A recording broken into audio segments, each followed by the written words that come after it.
Et bonjour les amis. Alors j'espère que vous allez bien. Ils avaient une grosse mouche sur le nez là, je sais pas si vous l'avez vu. Il vient de se poser là. C'est incroyable ça. Alors, donc, Oli, non, n'attaque pas. Aujourd'hui, je vais faire un traitement à l'acide oxalique. D'accord? Voilà. Avec un AMM là, je parle pas de marque.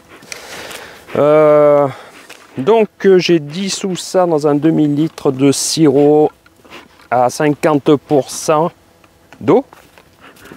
Voilà. Oli. Et donc le principe, le principe, c'est de répandre. Alors je vais vous montrer ça.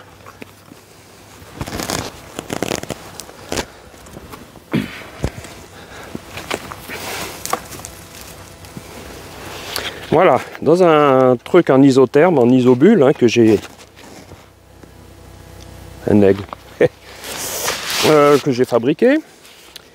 Voilà, à 30 degrés, donc, hein, le mélange, hein, d'accord? Donc là, j'en ai fait 2 sachets. Vous savez que on met pas plus de 50 millilitres de produit par ruche. C'est ce qui équivaut à 5 millilitres par ruelle de cadre occupé. Voilà. Donc moi j'ai gradué, enfin j'ai étalonné ma bouteille. D'une graduation à l'autre, j'ai 50 millilitres.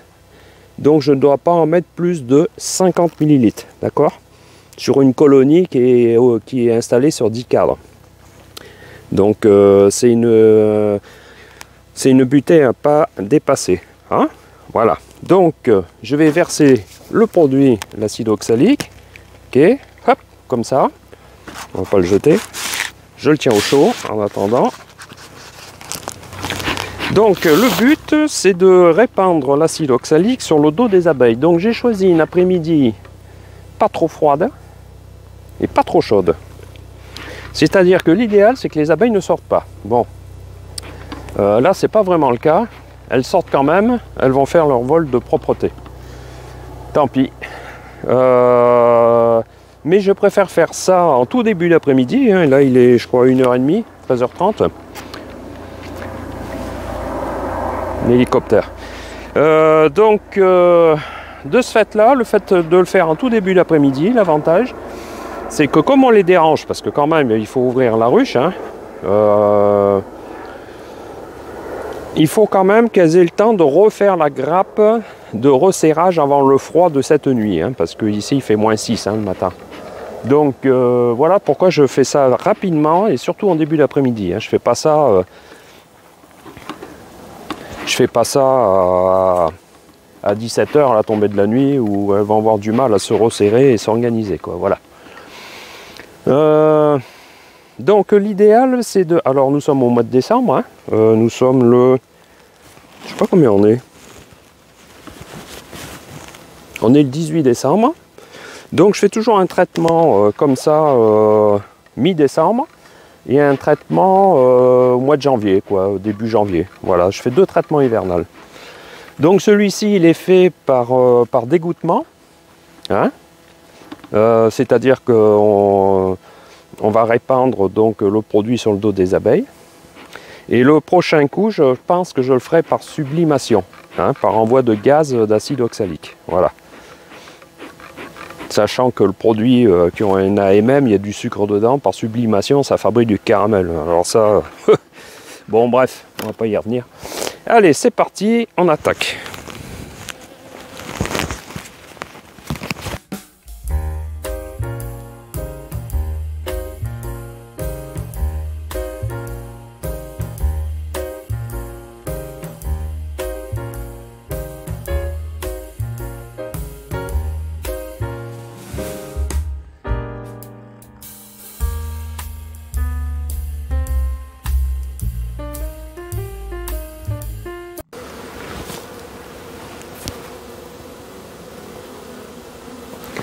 Donc là, on voit bien qu'elle rentre, qu'elle sorte, il y a de l'activité.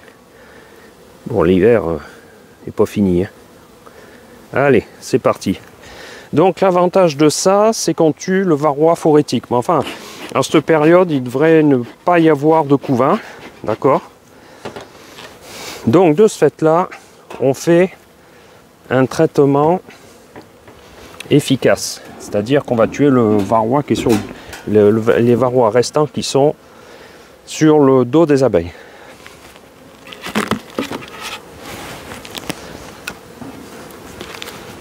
Alors j'allume l'enfumoir parce que elles sont quand même vivaces. Hein. Voilà, donc elles sont vivaces. Hein. Donc là on voit que cette colonie est belle.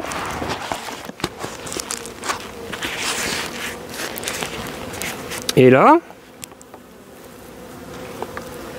je fais couler un petit jet. Alors il y en a qui font ça à la seringue, etc. Et je mets ça dans les ruelles occupées par les abeilles.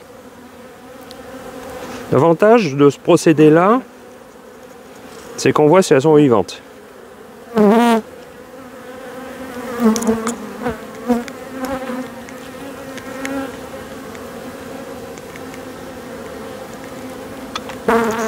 Ouais. Voilà. Et là, je regarde ma graduation. Ben, j'ai pratiquement 50 ml. Donc, je suis dans le bon timing. Voilà, c'est tout. C'est pas plus de travail que ça. Et là, on referme. Et on passe à la ruche d'après.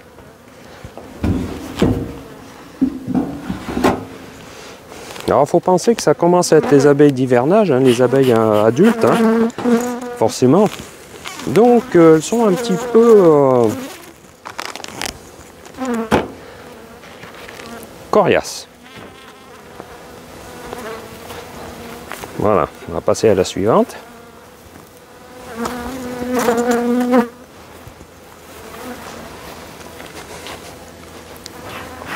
Et j'en fume pas trop à l'entrée finalement.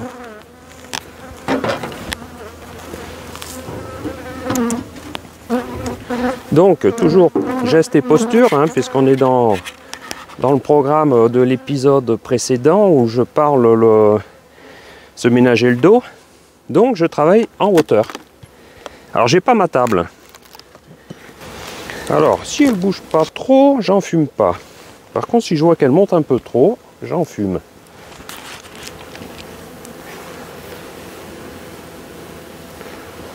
Alors,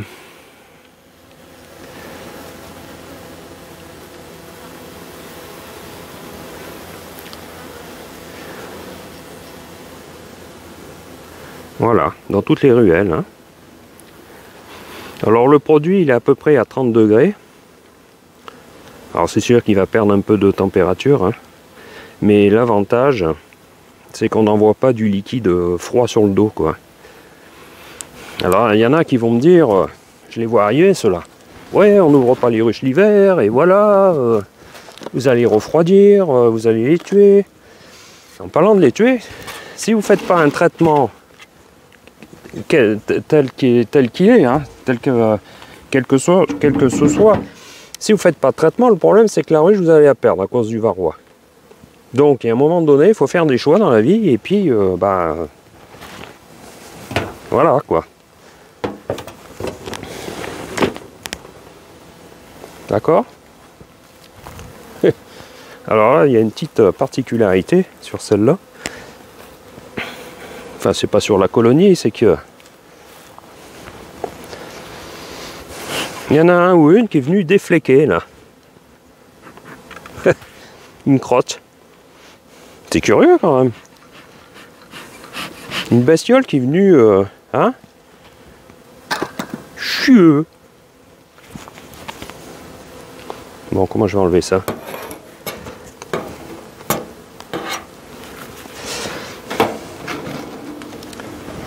Hop, et on évite de se casser le dos.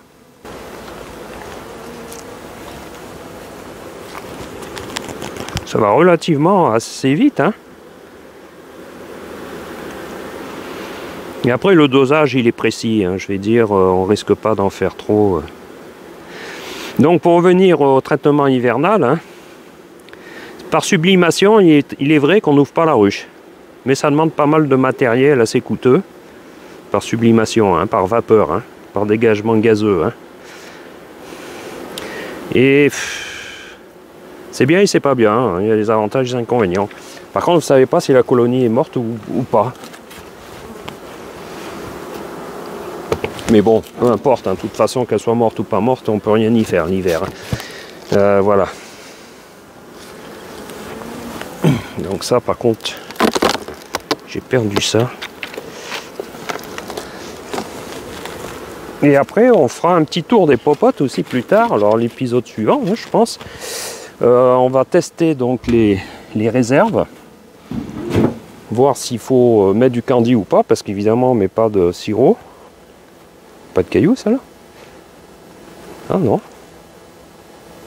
Ah, ça se fait qu'il n'y avait pas de cailloux, celle-là. Curieux, ça.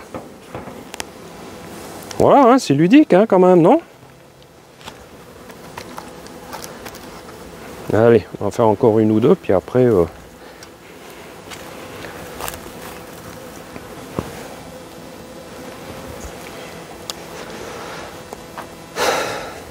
Alors là, elles sortent, hein, mais là, le soleil va pas tarder à se coucher, elles vont vite rentrer. Hein. Hop. Oui, alors je vous invite à voir l'épisode précédent, hein, enfin du moins l'épisode qui était avant celui que je suis en train de vous faire là, où on parle des techniques pour se ménager le dos. Hein, voilà, c'est pas une histoire d'être fainéant, hein. C'est être partisan du moindre effort. Voilà. C'est-à-dire qu'il faut ménager son dos. Travailler en hauteur, donc il y a plusieurs projets là-dessus, hein, j'en ai parlé à cet épisode, là je ne vais pas tout vous le résumer, c'est à vous d'aller chercher la vidéo, hein. Voilà, voilà. Donc là, je suis assez content, elles sont quand même populeuses. Hein. Bon, on va tomber sur des mortes, hein, vous inquiétez pas, hein. Ça arrive à tout le monde. Hein. De toute façon, on fait ce qu'on peut le maximum.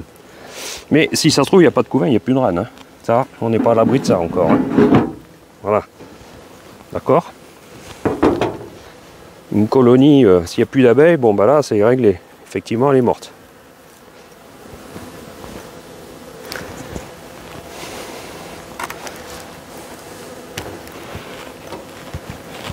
Oh, ça va assez vite là. Ça prend 2 secondes. Oui, une colonie peut être morte physiquement, hein, c'est-à-dire qu'il n'y a plus d'abeilles.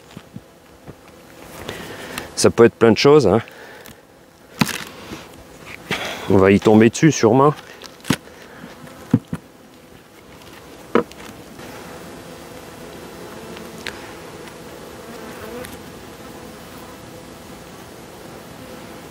Ouais, on va sûrement tomber sur une ruche ou deux de mortes. Hein, ça... On n'est pas à l'abri tous, hein, malgré que vous ayez fait le maximum, hein, ça peut être plein de choses. Hein. Mort de maladie, la reine est morte, donc par vieillesse ou par pincement à l'automne, ou qu'elle meurt bah, par plusieurs, comment dire, plusieurs facteurs. Ça peut être que...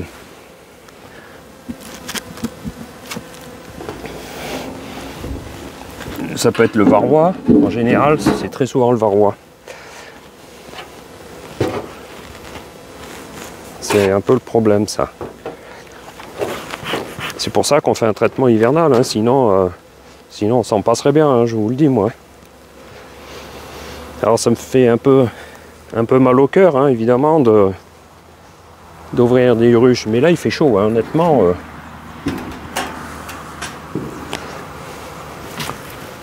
On refroidit pas là, au contraire on fait même rentrer des rayons de soleil. Alors il faut essayer de les déranger le moins possible, hein, évidemment.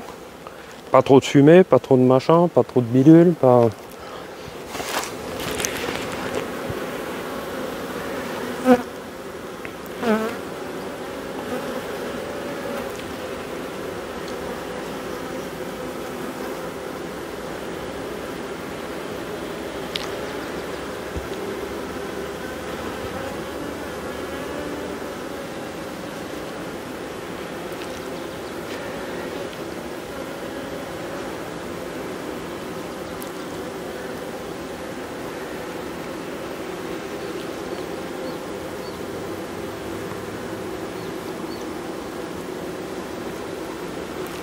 Alors c'est pas sur le dessus des cadres, hein. C'est entre les cadres. Hein. Sur le dessus des cadres, ça sert à rien, les abeilles ils y sont pas. Hein. Puis elles pourront encore moins y aller, hein, une fois qu'on remet le couvre-cadre. Hein. Voilà, voilà. Puis ainsi de suite. Hein. Allez, on fait encore la dernière, là, puis après, moi je vais continuer, parce qu'après c'est toujours pareil. Hein.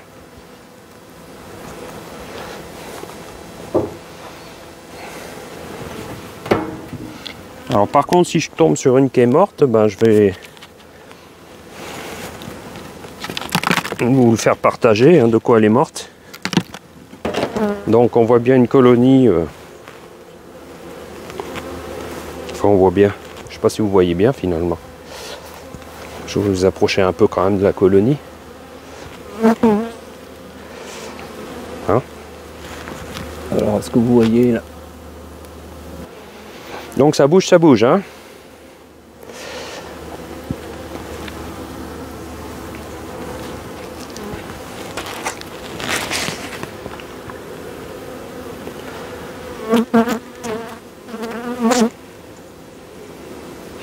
Alors c'est marrant parce que est-ce que vous voyez bien où se situe la grappe hivernale? Ben, sur des colonies fortes comme ça, alors celles-ci, il est vrai que je les ai pas trop resserrées en fait. Hein. Elles ont hiverné, enfin elles sont en train d'hiverner sur 9 cadres. Par contre, on voit bien, ou sinon vous mettez la main sur le nourrisseur, enfin pour sentir la chaleur des abeilles, ce qui est signe qu'elles ont repris la ponte, hein, enfin la reine, évidemment. Ben, en fait là, la colonie se sentent à peu près, ou plus du côté gauche en général, où elles vont chercher la chaleur. Mais il est rare de trouver une colonie qui est derrière. Comme la chaleur du soleil est là, eh ben, elles ont tendance à se déplacer vers l'avant. C'est pour ça que si vous mettez du candy, pensez à le mettre devant et non pas derrière. D'accord ?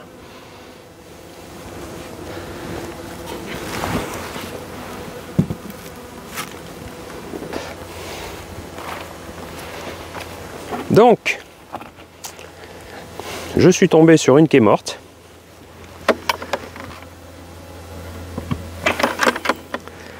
C'est une ruche. Alors, qu'est-ce qui s'est passé là? Elle a été...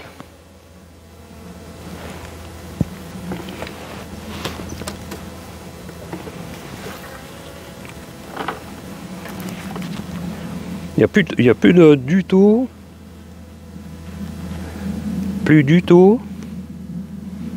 de nourriture. Alors, à mon avis, elle a dû se faire piller.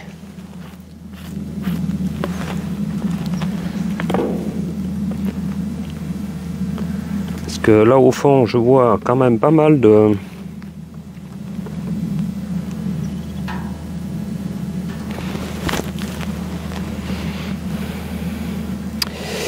Elle est morte de faim, hein. Elle est morte de faim. Soit elle a été pillée, et pourtant... Alors, qu'est-ce qui a pu se passer? Il n'y a plus de couvain, il n'y a plus rien. Qu'est-ce qui a pu se passer? Soit la reine est morte, donc la colonie a fondu, et après s'est faite piller par la suite. Ou j'ai mal évalué les provisions. Mais pourtant...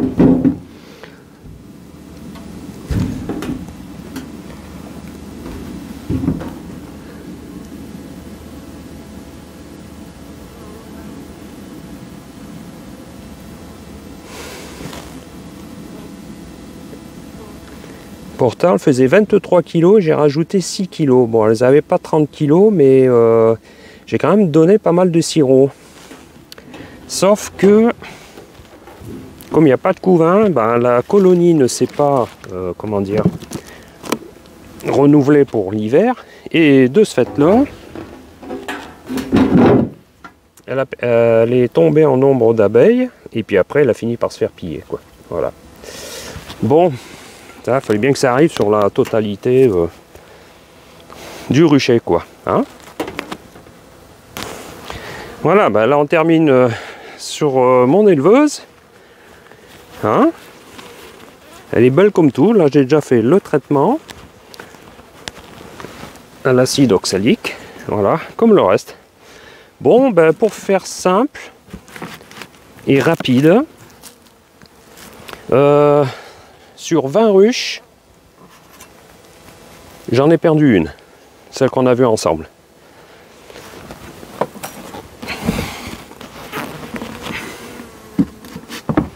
Ce qui est pas mal. Bon, l'hiver est pas fini, hein, vous allez me dire. Vous allez dire, ouais, mais bon, l'hiver est pas fini. Ouais, vous avez raison. L'hiver n'est pas fini. Mais bon, c'est quand même un bon résultat. Je suis quand même un peu content. Un peu beaucoup, quoi. Bon, ben voilà. Alors, donc, en fait, j'avais celle-là qui était morte aussi. Je l'avais pas visitée. J'en ai deux de mortes. Alors celle-là s'est faite piller. Et comme l'autre là-bas s'est faite piller aussi, elle était un peu faible. Celle du bout là-bas, je sais qu'elle était un peu faible. Pourtant, celle-là était belle. Et non. Donc du coup, ouais, celle-là, elle avait quand même pas mal de provisions. Hein.